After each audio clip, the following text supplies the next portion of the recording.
What a peculiar parable. On the one hand, we are all invited to a wedding feast. On the other hand, initially, nobody shows up. On the one hand, a second invitation goes out.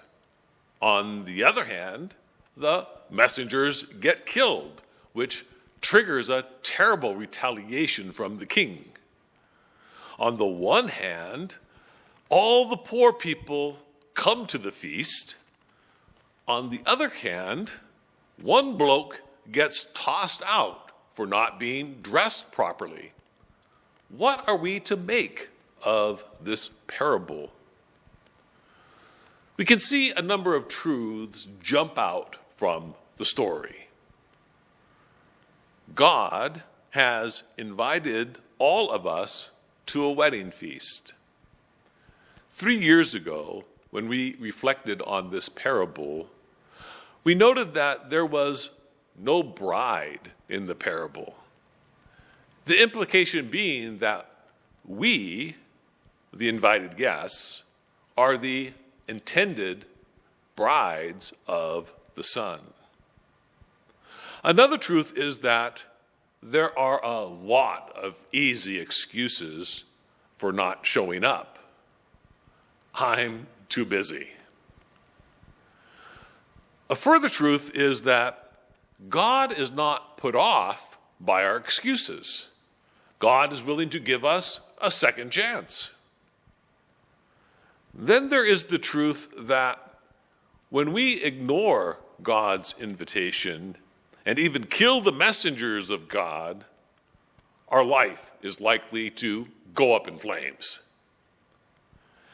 There is the surprising truth that Jesus invites everyone to the kingdom of God. No sin or lack of status is an obstacle. It truly is a beggar's feast. A sad truth is that if we refuse to marry the light, we will spend our life in darkness. Half of these truths are wonderful, good news. The other half are dire warnings of the consequences of our actions or inactions. Looking at the parable as a whole, there is a final truth. A wedding feast indicates that in Jesus, God started something new. As humans, we often react to change negatively. Rather than recognizing that a special moment has arrived, we pull back and resist. Jesus invites all people to take part in the fullness of joy.